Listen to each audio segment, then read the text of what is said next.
Hi, Robert Simpson. That last. I thought we were supposed to say. Oh, fuck! Good job. I'm going to edit that out.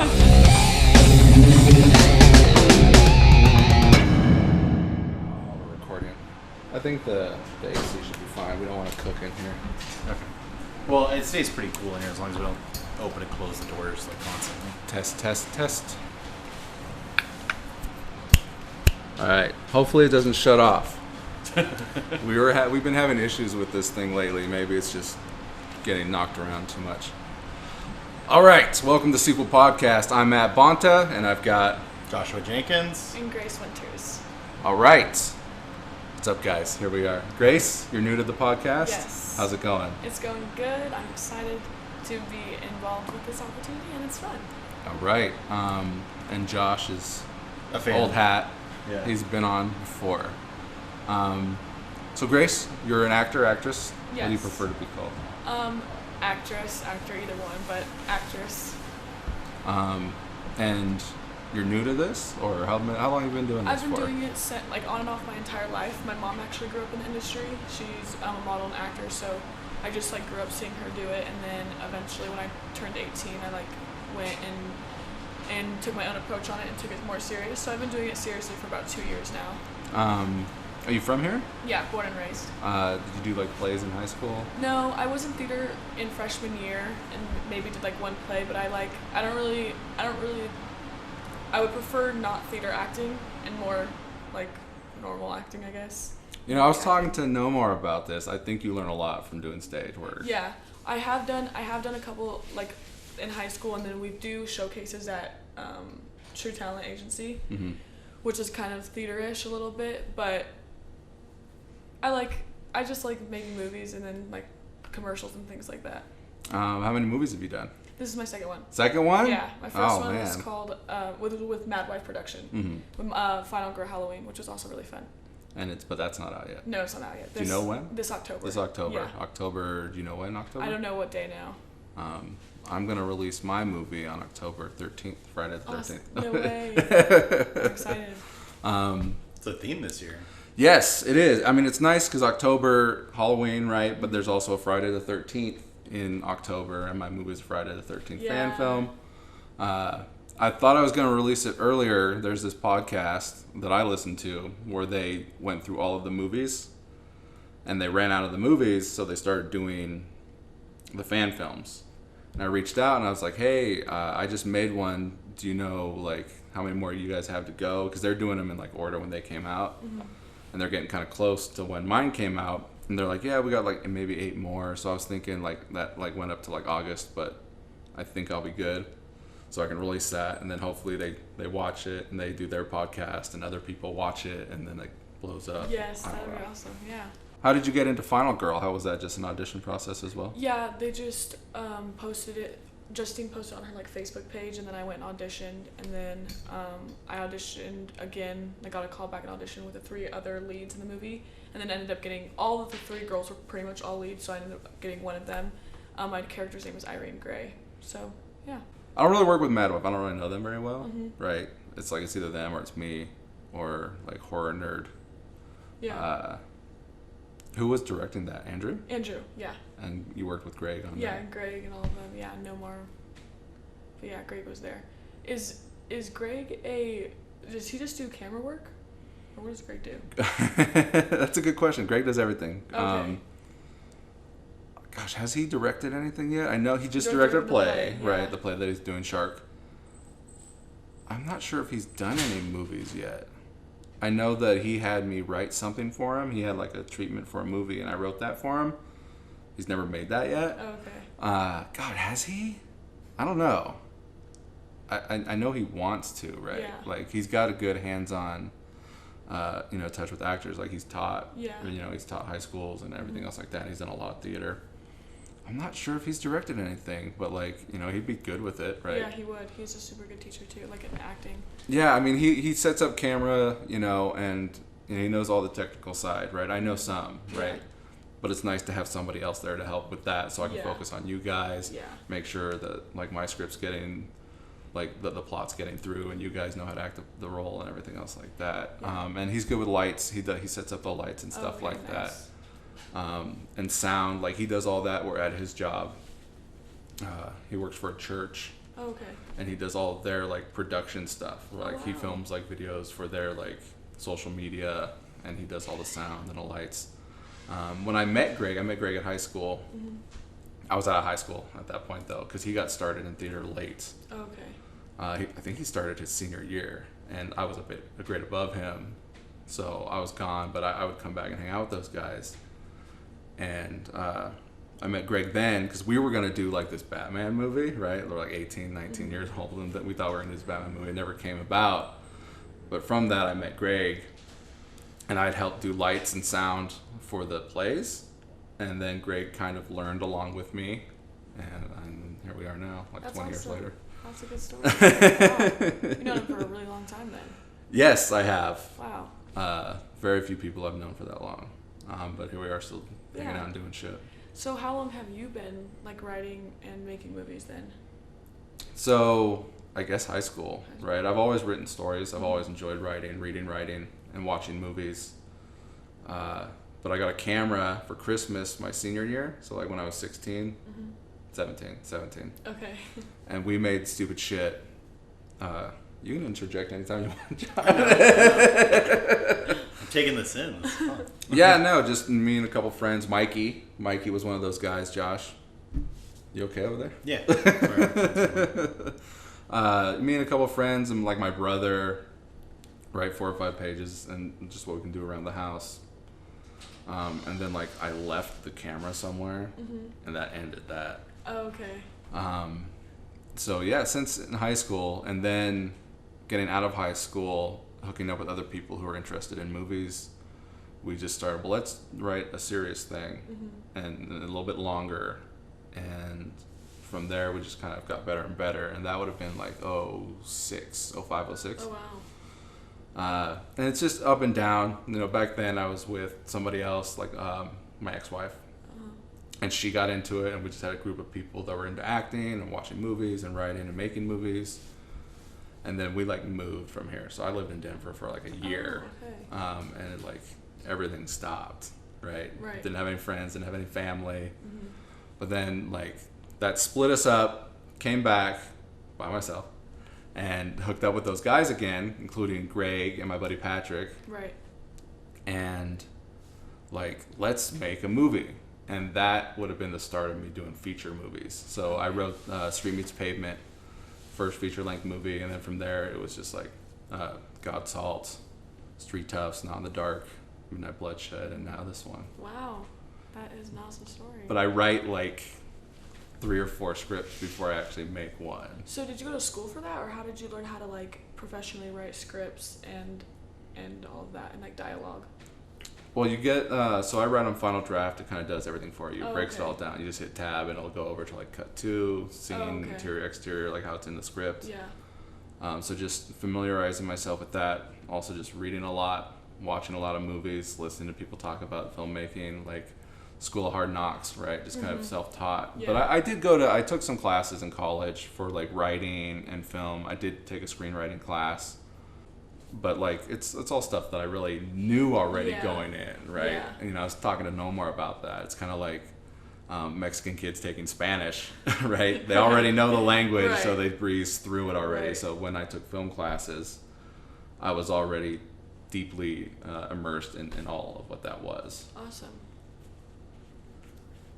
So what else? What else is going on? How's the movie going for you so Good. far? It was Who do you fun. play in this? What is this movie about? I don't even know. Yeah, spoilers. Josh definitely has no idea I what have it's no about. idea. What's this movie about? So my character's name is Marie, and she's from California originally, and she moves down here to Reno, Nevada with her boyfriend, who ends up dumping her. Wow. Yeah. All that happens in this movie? Yes, and then Crazy. And then like I kind of fall in love with like this guy who's kind of in like what like I don't know. Does Marie know? like a drug dealing business or mafia or something. He's in Okay. something. Marie doesn't even really know, to be honest. He kind of keeps it all down low. But this is just Marie's thoughts of maybe what he does. Interesting. I And like it. they end up wanting to run away together, and he wants to get out, but in the process of us running away together, or the character. Don't say too much. Yeah, then stuff. Don't say too much. Then stuff happens. That's all Marie knows. That's cool. Yeah, no, that's great. Like, Yeah. that's interesting, your take on what this movie's about. How Yeah. does that sound like to you? Good, yeah. I mean, like, what's the movie sound like based on what she said? And based on what you've seen. You've only really seen her. Yeah, that's only my character's perspective. Everyone else's characters has probably a different story in the movie. That's just what Probably. Yeah, that's just what Marie. Well, Marie I mean, is about. like for me, like knowing like you and like the way you write and stuff, and like we were talking like about your continuity of like your films. Right, all my characters that bounce in and out of all the other movies. Right. Yeah, I mean, my brain goes to like where do these people fit in? Like, where do they fit into the greater universe of sequel production? Right. Because I think you posted something and it had like the list of names of like your actors and who they're playing, and I'm like, oh, cool. Like, I don't know if I want to spoil things. I mean, you posted it, but with like Corey and Greg and stuff like that. Oh yeah, Greg pops in. I forgot Yeah. Greg pops into this movie. Yeah. So I'm like, so. I mean, spoiler alert, Greg plays Savage in this movie. Savage was a mini series on YouTube that I did. Okay. So there's a camera we're using now, I bought that. And so I was like, well, let's shoot something to play around and familiarize ourselves with this equipment. So I wrote Savage, and it's like 8 5-minute episodes or something like that. And Savage is like this guy that's like he'll take jobs, he'll rob banks, or like, he'll do hits or whatever needs to be done for money, and he kind of just does his own thing. And that's what Savage was. So he pops in at the beginning of this movie for like a second, right? And that's the salmon page. Tomorrow Never Comes. Mm-hmm. That's the salmon page that I have that I gave everybody. Yes, yeah. We already filmed that, but like in my own head, so Savage leaves that situation in the movie and he goes and has his own adventure. That's so cool. So like if we ever see That's Savage a good storyline. again, you'll probably see him. So that green bag right there, like at the beginning of the movie. The beginning of the movie, like he's handed that bag, like it's full of drugs or it's full of money or something like that, and he takes it and then he dips. So like if you see Savage in another movie with that bag, it's like, oh, that's the bag that he grabbed at the beginning of Tomorrow Never Comes. That is something to look for. That's crazy. So where is that? It's on YouTube. On YouTube. Okay. Yeah, all my stuff is under my YouTube Okay. sequel productions page. So like all my podcasts are on there. This is like do you know what the last one was that we did? What number it was? Oh, no. It's around 230 or something. I've got over 200 episodes of this goodness. podcast. Yeah. I've been That's doing it a for a lot. long time. Like my first 10 is with like me and my ex-wife, and then like we didn't do anything for like a long time. Mm-hmm. Then when I came back to Reno, I started doing with Patrick, and we would do them while we were making Stream It's Pavement, right? So like everyone would come over at 11, me and Patrick would start at 10 and like record for an hour and give updates to the movie. Like, oh, hey, we did this last week, we're filming this now. And I kind of want to get back into doing that. It's a boy, this cat? Yeah. Both of your cats? No, so this is the boy, and then the all black one is the girl. This is Squeak. I don't think he's going to do any long-term damage. These cords will not be here long enough. Yeah. But now he'll fuck with it. I guess you got dangling string-like things. Cute. So yeah, podcasting. Yeah, and then you got Corey. Oh, that's what we were talking about. We were as talking about Weed. other character. Weed pops in. Weed was a last-minute addition. Weed pops in the blue page that I gave everybody. Okay. The post-credits scene. Mm-hmm. Did I say that Weed was in this movie? No, but I remember seeing something that you posted, and it showed Corey's name, and it said Weed next to it, just like it said Greg. Maybe I just Savage. sent you a picture. Yeah, maybe. Spoiler Spoilers. alert. Spoiler alert. Weed Tons does of spoilers here. Weed pops into this movie. So, Because Weed was in Savage, right? yes, but Weed was a demon in Savage. Okay. So it takes place before Street Toughs. Yeah, and then there's Street Toughs. And probably takes place before Midnight Bloodshed. Weed is the biker character that's in Midnight Bloodshed and Street Toughs. And he quits the biker gang in Street Toughs. So the post-credit scene in this movie, he comes back. She brings him back. Okay. So Riley's character in this movie is his partner from Midnight Bloodshed. Which, I mean, this is kind of a spoiler alert. Did you know that? Mm-mm. All right, just pretend you didn't hear anything. I didn't hear nothing. Like, Riley comes back. So the old lady that he has, Right. she comes back. Ooh. Knowing her fate in Midnight Bloodshed. It's like, well, how does that work? And that's going to be in the post-credit scenes? The weed scene where she comes into the bar, gives him his vest back, and gives him the Polaroid. Okay. I don't want to say too much there. Yeah, Josh, you yeah. ain't paying attention. So yeah, what were we talking about?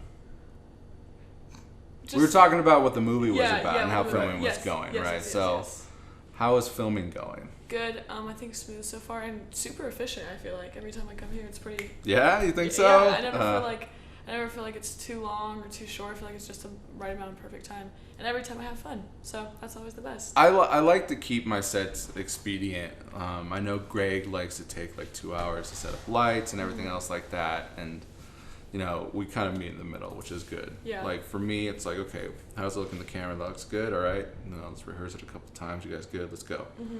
Right. And then, you know, I don't want to do like 50 takes. I'm not that guy. Yeah. Like, does that happen on other?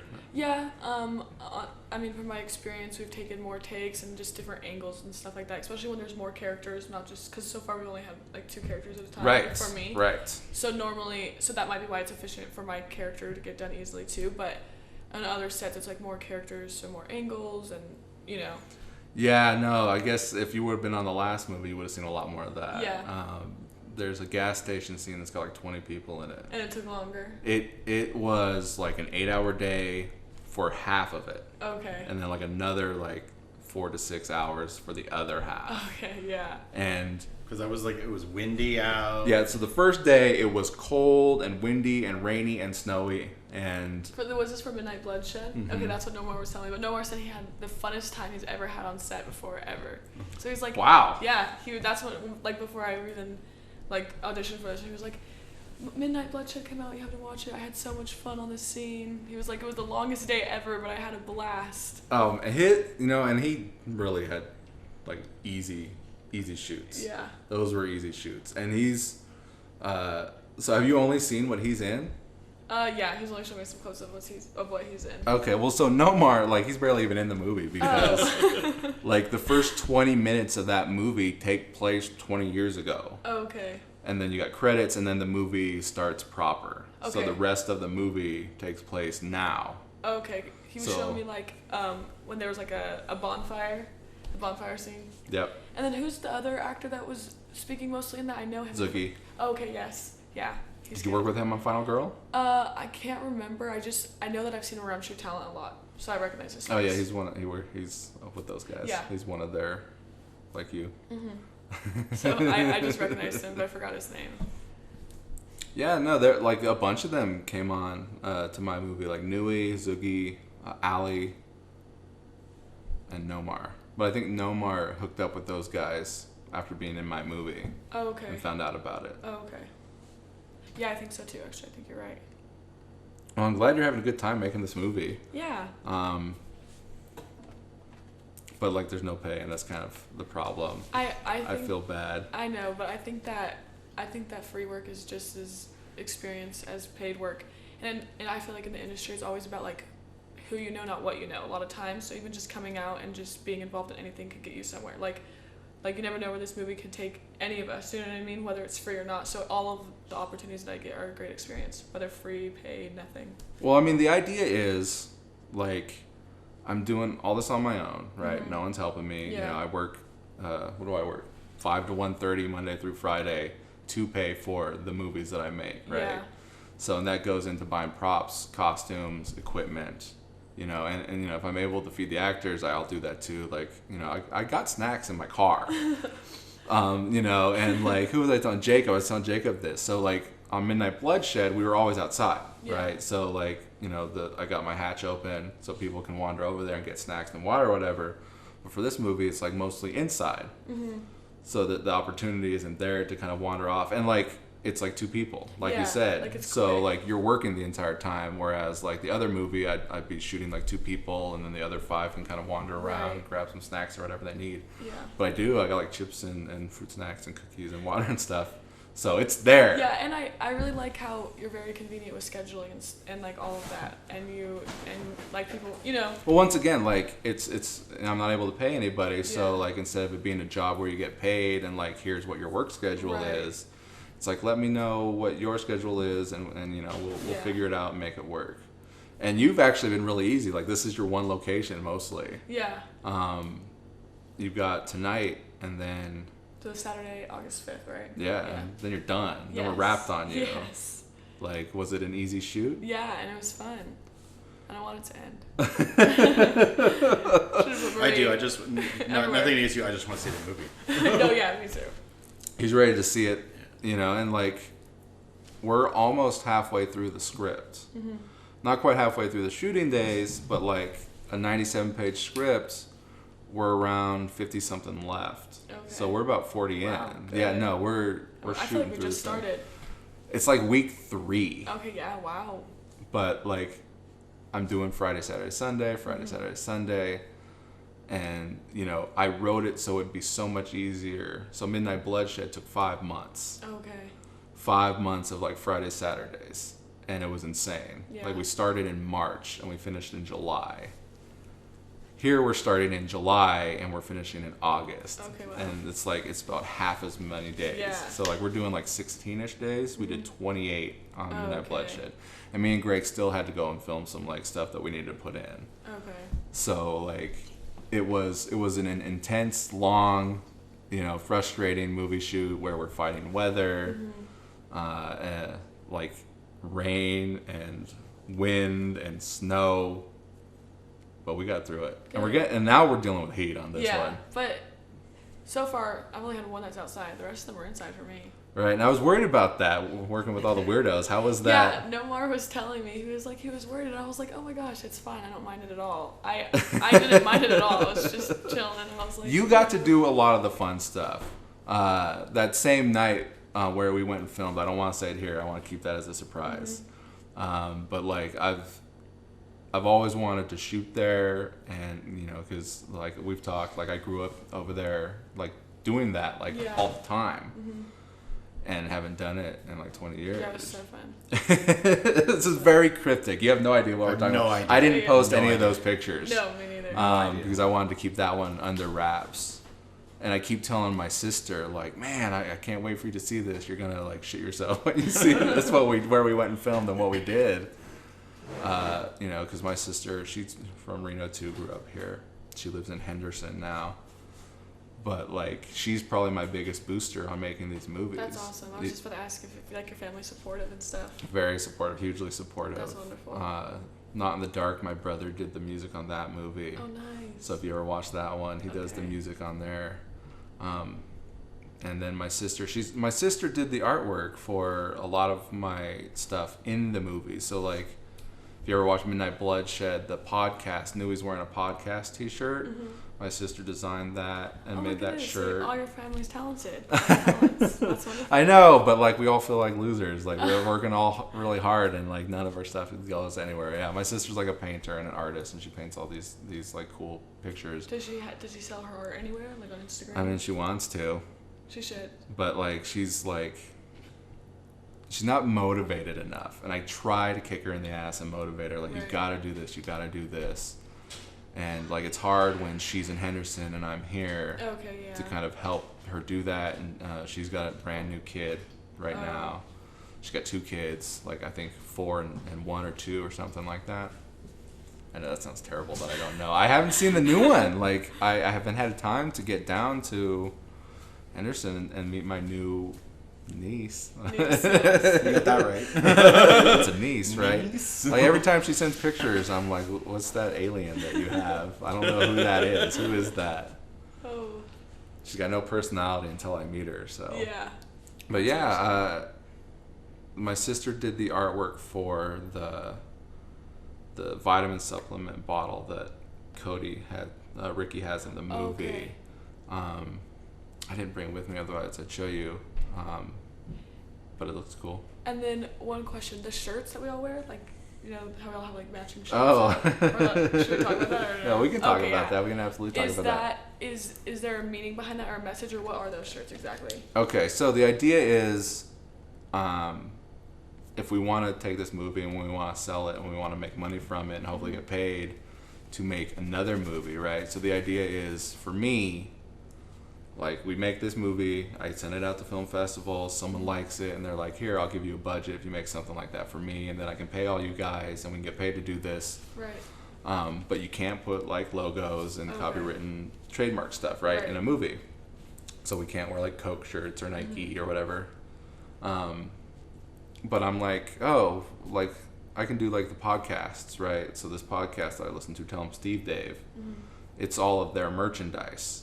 And when I went to make Street Toughs, they made like this kind of fun little fake biker patch, and they sold them in like the proper size that you would put on a vest. And I reached out to them and was like, hey, I'm making this movie with bikers. Do you mind if I use your patch for my bikers in that movie? And the dude was like, go for it.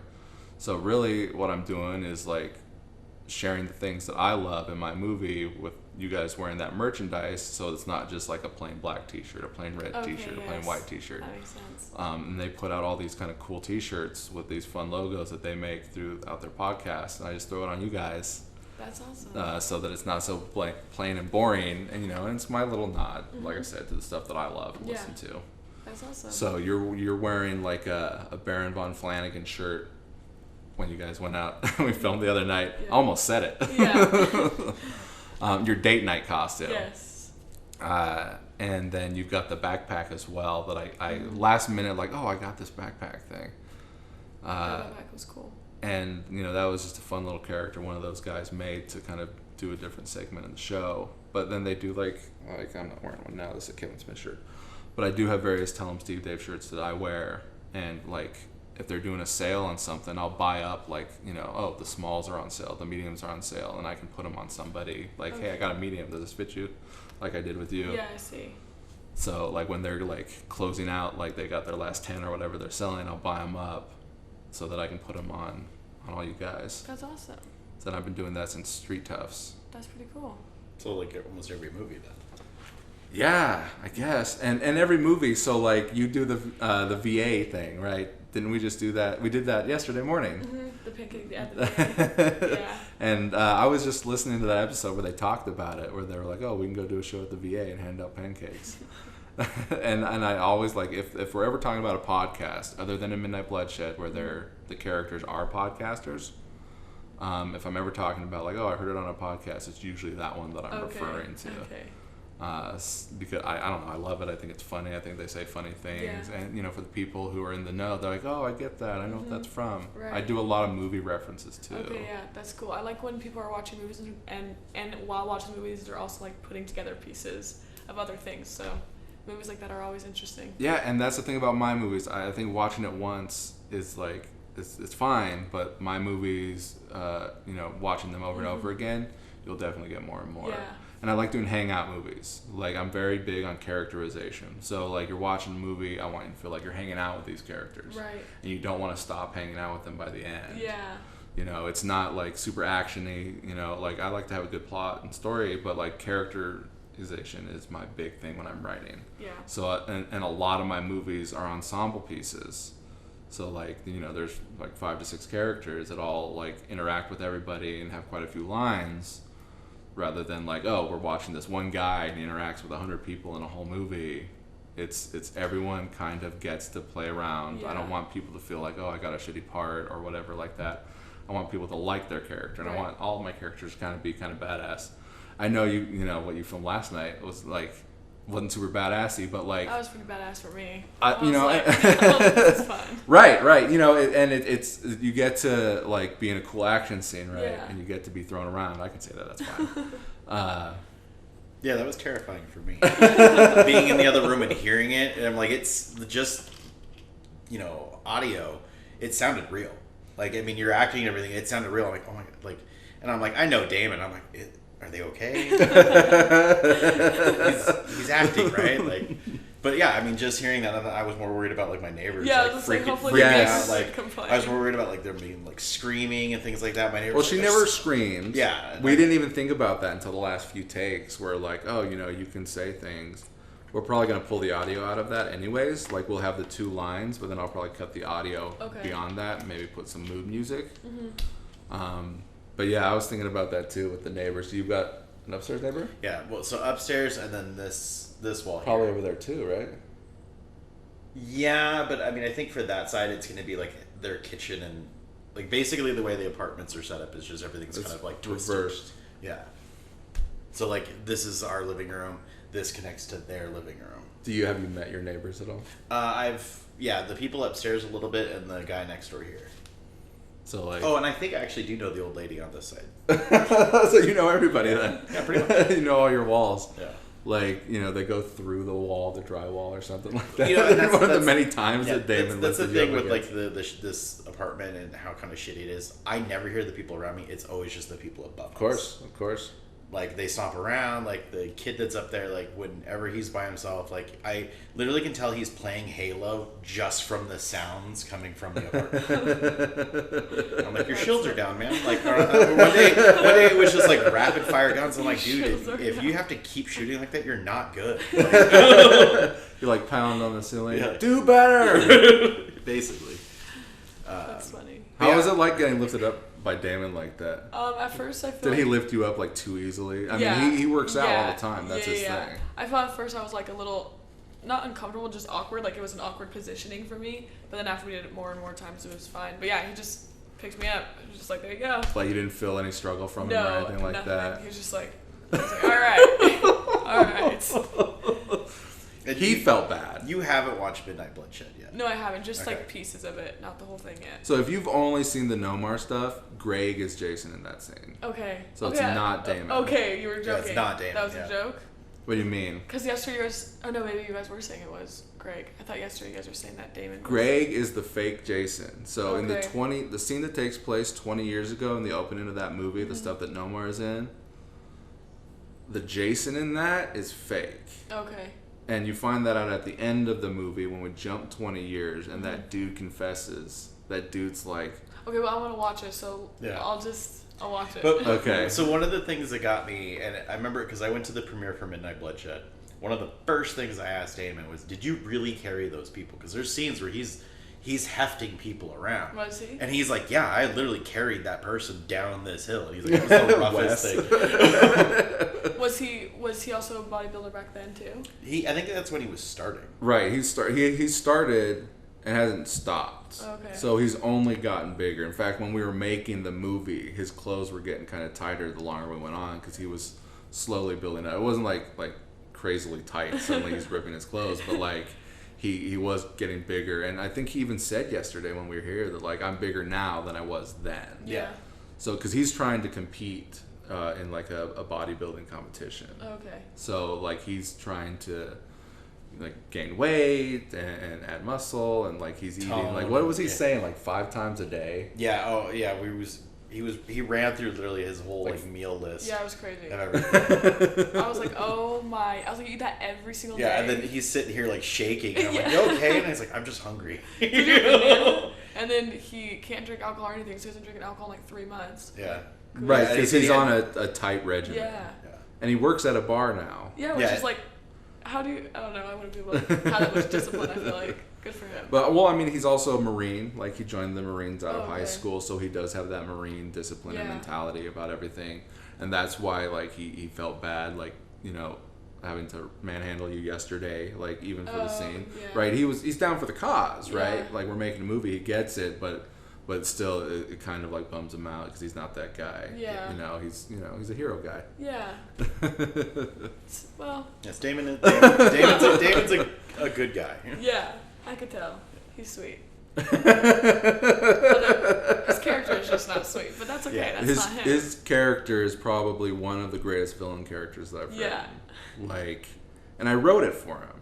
You know what I mean? Yeah. Like, I want you to play the heavy in this movie. I want you to be the bad guy because I wrote a movie before this that I wanted him to play the bad guy in, but we didn't make it. Okay, yeah. Like I said, I'll do like 2, 3, 4 movies that we end up not making. So I'm sitting on like 20 scripts that have never been seen or whatever. Was that the cheese movie? Yeah, that was the cheese movie. Do you like any movies like romantic movies, like rom-coms or anything? Yeah, I like everything. Like, this is my philosophy. It doesn't matter what kind of movie it is, whether it's foreign or like a chick flick, you know, action. As long as it's a good movie, it's a good movie. Yeah. It doesn't matter who made it or who's in it or where it came from. If it's good, it's good. If it's bad, it's bad. That's all there is to it. Yeah. I've written like a romantic drama. Okay. All my movies, I think I throw funny lines in. Yeah. Like if you ever hear me laughing while you guys are like reading lines. Yes, you do that quite often. It's because those are the funny lines. Yeah. And like, you know, and sometimes like if you go and you watch a movie, like it's like, oh, I'm gonna go watch this drama. Some people might feel like maybe not like afraid's too strong a word, but afraid to laugh. Okay. Even if there's a funny line there, it's like, well, I'm watching a drama. Am I supposed to laugh at this? Right. So, like, all my movies, I throw funny lines in there. And if you feel the urge to laugh, and it's not just you, anyone listening who watches my movies, if you feel the urge to laugh, it's probably because I want you to laugh. Right. Because it's supposed to be funny. Yeah. Like, all that VA shit where you guys are talking about the VA shit. I think I was laughing at what you guys did last night. I don't remember what it was, but, like, sometimes it's hard for me to not laugh. Some of the end lines were pretty funny when I was, like, I don't even remember now. But the end lines were funny, like, what's this? I'm like, that's not how it works. Oh, it's like I guess I'm the angel in that scenario. That's not how it works. Because he's so stupid. Yeah. Like, no, you're not. That's not how that works. Yeah. Exactly. That's not how it works.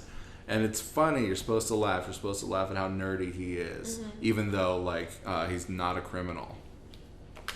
Or no, I'm sorry. How nerdy he is, even though he is a criminal. So. Let's go back really quick. Okay, yeah. Let me explain what the movie's about. I like your description. Okay. It's very POV from you and your character though. Yeah. So Josh, you don't know what the movie? I've never told you what the movie's about. Don't know what the movie's about. All right. So what I'm telling people is it's like you've got these two characters, one a criminal, one a cop, and they're both disillusioned with their lot in life. So the cop is tired of like trying to bring these bad guys in, and they just get put out on the streets right away. And then the criminal's like, man, I don't like doing this anymore, right? Like, my boss sucks, my partner sucks, and this job just sucks. I kind of want to go be a regular guy and do regular things. And both these two characters kind of meet at the end, with, like, this sudden, like, career change, kind of life change that they want to have. And, that's it, I guess. I know that's a very vague and cryptic description. When did you write this? Oh yeah, I wanted to talk about that. Yeah. Didn't I text this to you? Or no, I talked about it here. So Jacob, you met Jacob yesterday. Yes. Yeah. Oh, that's right. Yeah, the whole thing with Jacob.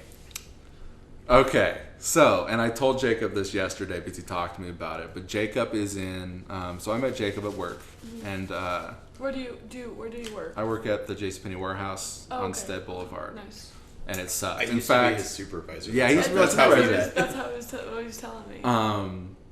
And honestly, like you look at this movie, it's kind of like how I feel about my job right now. I was gonna ask that because when we were showing, I'm like, that's like working at JCPenney. And all my best movies are autobiographical in nature. So like some of like Not in the Dark, there's not a lot of me in that. It's kind of like it's not quite there. Same with Street Tough, especially Street Tough. There's not a lot of me in that movie. Okay. But like my better movies like Godsaw, there's a lot of me in that. Midnight Bloodshed, there's some of me in that. But like for me, it's Pavement. Is there a lot of you in this one? Like the mentality I have about work and how I feel like in my life, like I'm tired of it. That's another thing I want to talk about. So okay, Jacob, I worked with him and like he was talking to me about something, and we got into talking about me making movies and stuff, and I was like, hey, do you want to help out with movies when we make one? So he came on to help out and run sound on Midnight Bloodshed, and then this one dude was playing like this cop, and then he like dropped out, and I was like, Jacob, I need to play this guy, because I don't have anybody else. So Jacob in Midnight Bloodshed, if and when you watch it, I guess I'll have to send you a link. Okay, yes, please do. Because it's unlisted right now until... October. So right now it's hitting like the festival circuit. So I keep it unlisted because some festivals are like we don't want it available publicly. Okay. I lost my train of thought. So Jacob, he was playing the cop. Jacob was playing the cop, and it was fun having him around to do. He did sound and he played the cop. And Caden also did sound. Caden was like the lead sound guy. Did he enjoy it? Did Jacob enjoy acting? I don't know. That's a good question. I'd have to ask him. He did all right for. He did fine. He played like a nerdy cop guy, and he did perfectly fine. But he wanted to play the counter jerk, which is the part Caden ended up playing in that movie. So you met Caden. He did sound on like Final Girl. He auditioned for my movie and was like, hey, if you need any help, I'll come help. And that's how he got started, was on my movie. Like, he'd never done anything before. And now he's acting and running Boom, like, almost every day. Yeah. So, like, out of everyone on that movie, other than me being there on every day, and Greg, like, the second most, Caden was third most, because he ran sound. Yeah. And when Jacob backed him up on days, and when Caden wasn't around, I got Jacob to do it. But once all was said and done, Jacob's kind of like a weird, eccentric guy. And he's young. You're young too. I'm not biasing the youth. There's this movie that I wrote that takes place on like a sea lab underneath the water, which is like the theme song for Sea Lab. And like I wrote that during COVID, and it's very like COVID centric. So they're underwater trying to find like a cure for like COVID. Oh, okay. And like we were gonna try and make that, but then it was like there's no fucking way that we can make this movie. It's insane. But like I was like talking about it again and thinking about it again and rereading it, and I was like, you know what I can do? And like I'm a collector. I buy like toys and shit, and I've been like taking pictures with them, doing like toy photography. Right. And Greg's like, we can do storyboards for movies by doing this. And I was like, that's not a bad idea. So it's like, let's storyboard Unto the Breach with these figures I have. We'll get all the people that I wanted to play these parts in, and we'll record lines. I was going to ask you if you wouldn't mind doing that. Yeah. I've got like two female characters that I have no recordings for. Yeah, I'd love to. So I got everyone in to record all their lines, and then we would like edit the movie together with the lines, and we'd shoot the scenes. And I was asking Jacob, like, hey man, can I talk to you about, helping out and doing this thing? And he was just like, no, I'm too busy, I can't do it. And like it kind of pissed me off with like the way he said it to me. So I like stopped talking to him. Right. Yeah. So I needed somebody else to come in and read that part. And I was like, you know what? I worked with Cody and Braxton. I worked with those guys on Savage. Maybe they'd like to come over and do something. So, and Cody and all those guys, they do like short comedy videos on YouTube. Mm-hmm. Or like fan films. They did this Nightwing fan film, and Cody's like a villain in that. And I watched all their movies, and I was like, Cody, come over, read these lines, and we can podcast. So I wanted something to talk to him about. So I watched all of his videos, and like I'd watched them before because they helped me out with like Unto the Breach and prior to this other situation and Savage. And I'm like, I really like his character in this Nightwing fan film. Mm-hmm. And it's kind of like who he's playing now in this movie. Like, he's more of a good guy in this movie than he is in that one. Okay. And, like, when he came over, he was like, yeah, we'd love to do stuff again. Because their main guy who had a camera, he moved. Oh, okay. So they haven't done anything. Yeah. And I was like, yeah, cool. Maybe we'll talk about doing something and whatever. And, like, that's all it took. Like, the seed was planted. And I'm like, fuck. I'm going to write this movie, like, around this character. Yeah. And I tend to take some ideas from scripts that never got made. So like the vigilante cop thing is from this other Savage movie that I didn't get to make. Oh. It's more prominent in that than it is in this one. But I was like, man, like, and I wanted to put, and this. So, do you know Natalie Hurt at all? No, I'm not good with names. I'm only faces. I always forget. Well, I mean, you're fairly new. I don't think she did anything on Final Girl, but like she's done movies. She works with some of the filmmakers, and she's a photographer in her own right. And she's in Midnight Bloodshed, so she plays the producer of the podcast when you watch that. But like, I think she's great, and I was like, she'd make a great like cop. Mm-hmm. And what I wanted was to have this movie where like her and like the Nomar type character wasn't necessarily him back then. Like they're partners, but then there's this new cop chick, and obviously we know what happens in this movie. Yes. But no. it ended up not happening that way, and I was like, well, she can play the chief, right? Because I ultimately didn't have like 3 cop characters and then like a 4th chief. I kept it simple with 2 cop characters and chief. So I'm like, Natalie, you can be the cop character. Man, I lost my train of thought where I was going with that. Where was I going with that? Character, you had 2 characters. Yeah, I know, but before that, what the hell was I saying? We're talking about the whole thing of how this got written. And Cody and Jacob. Okay, yeah. So anyway, that's how I got around to like doing the cop stuff, right? And then I got, Cody. So I wrote this movie. Essentially, I wrote this movie for Cody, but because Jacob blew me off. Okay. So if Jacob wouldn't have blown me off back then, we wouldn't be making this movie right now. So it's kind of good he blew you off then. Yeah. Right, and then Friday morning, like I didn't have someone to help out with filming that night because Greg's like, hey, I gotta go to the play, right? I gotta be on call for the play, and I was like, fuck, I need to find someone to help me run sound. And I'm looking at all my contacts, like, hey, can you do it? Can you do it? Can you do it? And they're like all busy or whatever. And Jacob's like, yeah, maybe. When do you need me? And I haven't spoken to him since he pissed me off. So when he came yesterday, was that like your second day seeing him? Mm-hmm. Oh my gosh, no way! You guys seem so close. He seems so comfortable. I know, and I liked having him on set, but that doesn't, I'm over it. Yeah. Pissing me off. But like, I like having Jacob around. He's a funny, cool guy. He's a little weird and eccentric, but like, he's cool to talk to. Right? We click. Yeah. Cool. So and then he was like talking to me about like that. He's like, so what was that thing you wanted me to do? And so I like told him that story that I just told you guys. And what did he say? You're welcome. That sounds like what he would say. Yesterday when Caleb helped out with the boom, hopefully he did it right. I'm sure it's fine. Okay, cool.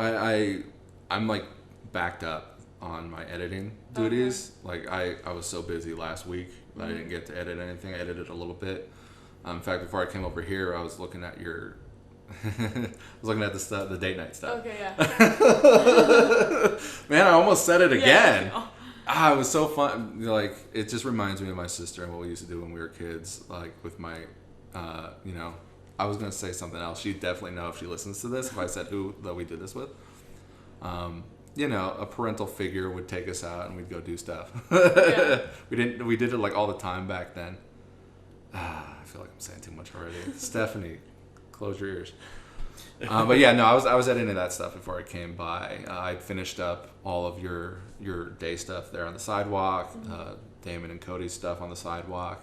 I'd finished all that up, and I love it. It's great. You're doing a great job. Don't think that you're not. Okay. I there's a lot of people I do it, and sometimes I forget to let them know, but you are doing a great job. Thank you.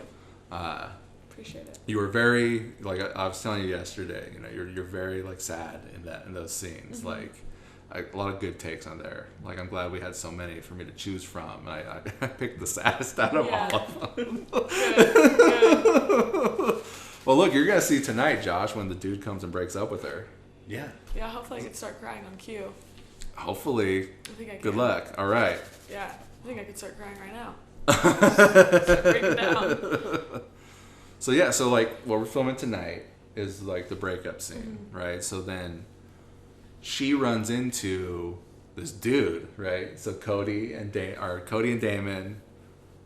Oh man, I guess I can say. So Cody and Damon are trying to break into this apartment complex, and like they run into her, and like Damon steals her key card to get in, and he's like, "Fucking help her out." So he kind of shoves him into this situation with her, and she's feeling vulnerable, and he's kind of vulnerable too, and they kind of like each other, and they're flirting and everything else like that, and like. These two characters are the reason all the shit happens on Cody's side of things. So like if he wouldn't have ran into you, then maybe they wouldn't end up where they end up. Yeah. Right? So like he goes and has a date with you that night instead of being there with Damon when all that goes down. Yeah. We're filming that on Friday. Okay, nice. Like that'll be fun. The big fight scene? Yeah, that'll be fun. Hell yeah. You can't know about that. I don't know. Is there going to be any ADR sessions? Maybe. I didn't make it to that dialogue yet. Okay. But for safety reasons, probably. Okay. Like, we didn't know how to properly use Damon's recorder, so it didn't record anything. Oh, Did I tell you that? No, you didn't. Oh, I told Greg.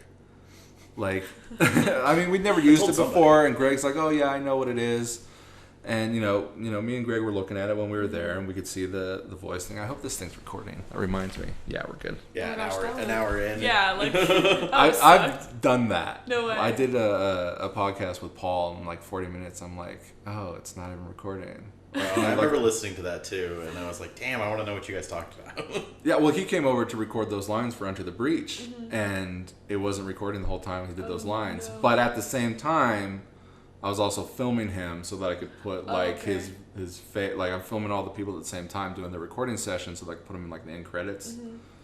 And I recorded his whole session on the camera and got his audio. Oh, okay, that's good. But yeah, me and Greg were looking at it. We can see that the voice is moving. It can pick your voice up. And Greg's like, yeah, go. And then I got it back, and it was a shit show dealing with Damon's recorder because it wouldn't turn on. And I'm like, oh fuck. And I plug it in, nothing's popping up, no file with audio on it. So wait, what recorder? What? Don't you remember the little like kind of lav mic? Oh, that we put in like our pocket. In your pocket, yeah. And he had it in front of the nachos. We thought we knew how to use it, but then when I got it home, and I tried to pull audio off of it, there wasn't anything there. Okay. And then it wasn't turning on, and I'm like, oh great, I'm gonna have to buy Damon a new like recorder. Yeah. And it reminded me of my GoPro, which was like not working, and it just needed like a software update. And so I had to update his fucking software. It's not even my thing, and I'm doing all this shit to it. Yeah. To ultimately find out that there's no audio on there. Darn. But the GoPro did pick up the audio better than I thought it would. Okay. Right? Like we're sitting there recording you guys. Yeah. I can't even hear what you're saying. Yeah. I can barely hear him. But the GoPro could. Okay, cool. The only problem is the music. It's Yeah. copywritten. Oh. So, like, I'm probably going... This is what I'm going to do. I'm going to finish editing that scene. I'm going to post it unlisted and see if YouTube tags it. Okay. But also, I'm not sure how well the dialogue is. Right. But most likely, it will have you and Cody in to ADR those lines. Yeah. But, like, it looks good. I've made it to where you guys are putting your... we filmed that last. I thought we were supposed to say. Oh, fuck! Good job. I'm going to edit that out. 51 minutes? I'm going to edit that shit out. Okay, yeah. So now you know. Well, you guys kind of talked about it last night, though. Did we? Yeah. Oh. Man. It was bound to happen. I edited the stuff where you guys are putting your shoes on. And... man. And the audio, and that's fine, right? And sometimes the music, you can't even really tell what it is, right? Right. You know, it's just kind of loud and like... but I haven't gotten to your nacho dialogue scene yet, right? I know we shot that first, but like I'm editing out of order. Right. I edited where you guys were outside, and I could hear it just fine. Sounds good. There was no wind, thankfully. Yeah. Because the GoPro is not good with wind. So when you watch Midnight Bloodshed, when Natalie being the lake scene, when she goes into the water, we filmed that with a GoPro. And I tried to do sound with my boom mic, but it like turned off or cut out or something, so we didn't get it. But the GoPro picked up the audio pretty well. Okay. That's cool. And it seemed to pick you guys up just fine. I will know next time I'm able to sit down and edit sometime this week. But probably there's a good chance that I'll have you guys come in and just ADR it. We'll just need to edit it first so that you can see it and do your best to copy what you're saying. Okay. Man. This is your fault, Josh. No, I think I got it too because I think that was part of the dialogue you guys were filming yesterday too. Oh yeah, you guys do say it in bed together. Yeah, we do. We should, more often. Oh, Robert's here. Is it unlocked? Yeah. Oh, maybe not. Well, let's get him in here for like 1 second. He's never been on a podcast with me today. Okay. What's up, Robert? Hello. Robert, this is Josh and Grace. Hello. We're just podcasting at the moment. Oh, shit. No, you're good. Okay. Yeah. Introduce yourself. Hi, Robert Simpson. Well, that's Sequel Podcast for this week. I didn't get to talk about everything I wanted to get to, but that's okay. We're getting ready to film. I'm Matt Bonta. Joshua Jenkins. Grace Winters. Robert Simpson. See you later, man.